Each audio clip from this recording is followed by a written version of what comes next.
Straight ahead on 12 News, a changing landscape. Well, now everybody's curious what's going to go next door. Now everybody wants to be next door.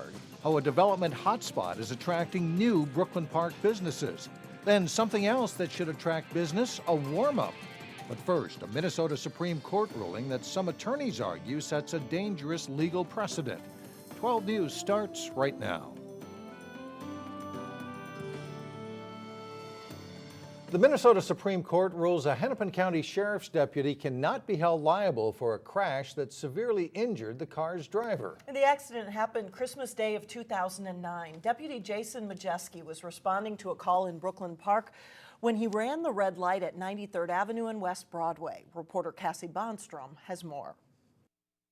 Jolene Vassallo suffered severe brain damage when her car collided with Deputy Majeski's. Her attorney says Majeski did not take all of the precautionary measures required by law when responding to this call.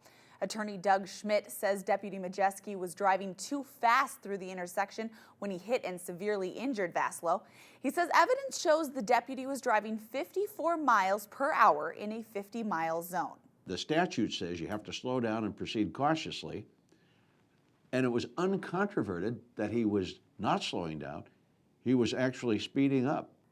Schmidt also argued the deputy didn't weigh the benefit of rushing to the intersection with the risk that he put other drivers in. He argued that Majeski overreacted to the emergency call, and because of it, Jolene's life is forever changed.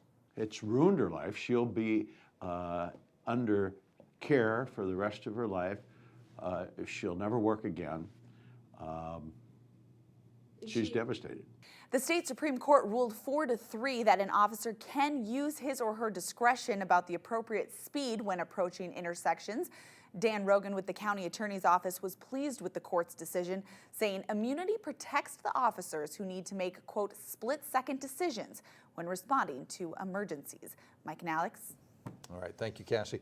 Police chase in Rogers leads to the arrest of 2 suspects wanted for a home invasion robbery and kidnapping in Elk River. A Rogers officer spotted the suspect's car on I-94. She followed it a short distance before the car suddenly turned around, heading the wrong way on the freeway. Police chased the car back to Highway 101 as it got off the freeway and onto County Road 81, reaching speeds up to 115 miles an hour. Police say the suspect's car hit another vehicle and landed in a ditch near Brockton Lane in Dayton. Nobody was injured during the chase. Police say they would not have pursued the suspects at those speeds, except they thought a kidnapping victim was in the trunk. A Robbinsdale assisted living facility is blamed for not doing enough to protect a man who suffered from alcohol abuse and suicidal tendencies. The man died of a drug and alcohol overdose. The lodge at Copperfield Hill was cited by the state. The man who died was somehow able to obtain a mixture of painkillers and anti-anxiety medicine that he took with alcohol. He died 2 days before his scheduled move to a substance abuse treatment center. During the state investigation, Copperfield Hill staff members revealed that they were unaware of the man's previous suicide attempts and alcohol abuse problems. The Anoka-Hennepin School District has decided that it will not make up the school days lost to the extremely cold weather. Like other Northwest Metro school districts, Anoka-Hennepin canceled 5 school days this year. The school board decided changing the school calendar mid-year could place a hardship on families that already have scheduled vacations. The district does have enough days scheduled to meet state requirements. Changes abound along Highway 610 in Brooklyn Park. City officials say development projects are gaining momentum along the corridor. And as Shannon Slatton explains, those changes come with an Italian twist. We're American twist on Italian favorites. The all-you-can-eat spaghetti lunch. Spaghetti bread, salad, or soft drink, you know, your choice. Draws the lunchtime crowd into a restaurant. Locally owned, yep.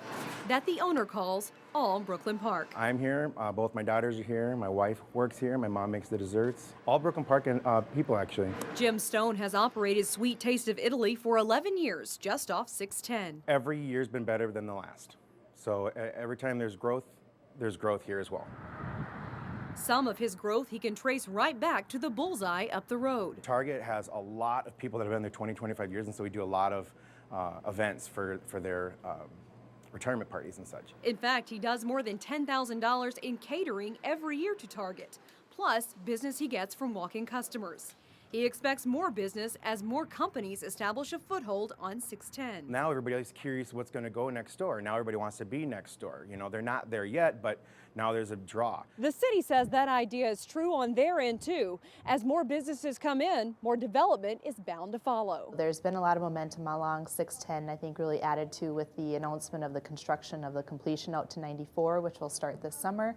So we're looking forward to that to bring even more interest. The city is planning to be on the Target campus to introduce employees to the area, where the city will be there with a team of staff and community volunteers to welcome those new Target team members into the community and let them know about the restaurants that are available locally, other retailers, services that they might be looking for, and just to make their experience here in Brooklyn Park the best it can be. in hopes the city can point workers toward another bullseye, local businesses who are ready to serve. They'll come in here for lunch once a week even. That's all I need. We'll keep growing from there. In Brooklyn Park, Shannon Slatton, 12 News. This week, the city approved Target's certificate of occupancy for the first tower of the project there. That means the building is move-in ready. Their motto used to be, "You can do it, we can help." Well, it turns out Home Depot needs help for a busy spring. In the Twin Cities alone, Home Depot needs to fill more than 1,000 seasonal positions. The home improvement giant is encouraging students, retirees, veterans, and military reservists to apply. Some of the seasonal employees may be asked to stay on permanently. Student actors from Cooper High School are performing at the State One-Act Play Festival in St. Paul, and it's the first time their school has qualified for it in 29 years.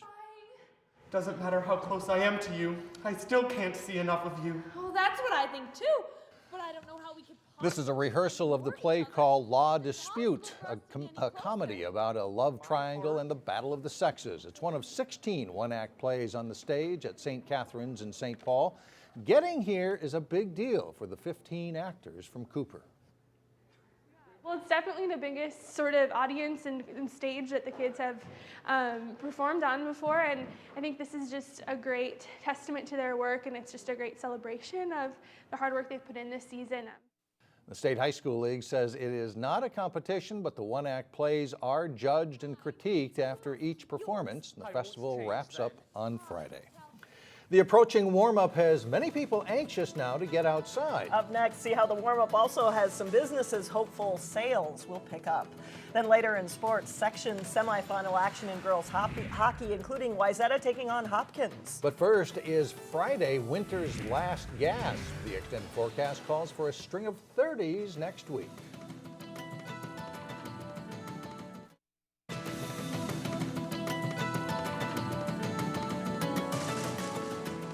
Given how cold it's been, it's hard to believe that ice skating season is close to wrapping up. The Sanborn Park Warming House in Robbinsdale will close after February 23rd, about a week later than originally planned. Because of our cold winter, Golden Valley is also extending the season at some of its rinks. Well, it's supposed to warm up this weekend. We could even reach the mid-30s by Monday. That would be welcome relief, especially considering we've been in a deep freeze for much of the winter. And for seasonal businesses, they are definitely ready for a thaw. Everybody ready?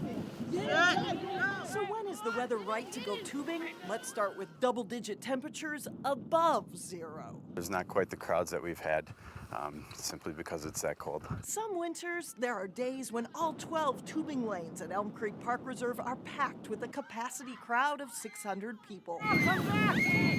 This winter, business is a downward slide. When the schools close, people aren't coming out here if the schools are closed either. Let's face it, it hasn't exactly been an easy breezy winter. Sub-zero weather doesn't exactly scream wind in your face tubing day! It doesn't just feel colder, it is colder. If winter ended this week, it would be the Metro's 5th coldest winter on record, dating back to the 1870s. Since December, the average temperature has been just 8 degrees. The biggest problem this season has been all the reports about staying inside. At Golden Valley's Way to Go Sports, they're all geared up for winter, skis, skates, and snowboards. Store owner Martha Morris says it's time to suit up. If you dress for it and you got your face covered up and you got layers, you go out cross-country skiing, downhill, snowshoeing, you're gonna sweat. Morris expected business growth this year, but sales have been flat. She's hoping a little warmer weather and the store's snowboard extravaganza this weekend drum up some sales. The snowiest month of the year is March, and it's coming. A little more knee bend. Back at Elm Creek, they're not giving up on the season just yet, not when there are still plenty of winter days ahead. Looking at what's forecasted, we can get people out of their houses, get them tubing, skiing, snowboarding, whatever they like, and give them a chance to get outside now. The winter activities at Elm Creek Park typically don't close down until mid-March. So weather permitting, another month to fly down that tubing hill. I noticed there's nobody else on the hill No, when you were. just probably me. a good thing. Couple school trips there today. Coming up, a pair of standout students in Plymouth that will make you do a double take. But first in sports, no one wants to lose that prize catch, and Terry Tuma has tips to keep you hooked. John Jacobson is in next.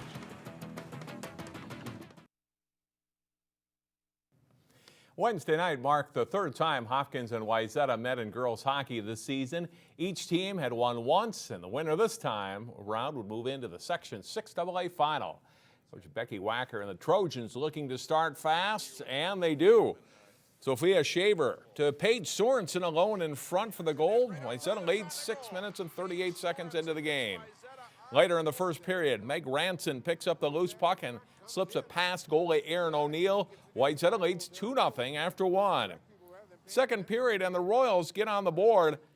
Kyle Hanley with the takeaway, and she scores here. And it's a 2-1 game through 2 periods. But Coach Vin Paolucci's team can't get the tying goal this night. Nina Rogers gets a breakaway late in the game. But Trojans goalie Paige Marcy makes a huge glove save as the Trojans win 2-1. A fast start to the game for Wayzata was the key. I think it took a lot of the pressure off of us to just get a couple on the board, and then we could kind of sit back and just focus on playing our game because we seem to play a lot better when we're more relaxed. The second semifinal in Section 6AA was a rematch of last year's title game as Benilde St. Margaret's faced off with Minnetonka.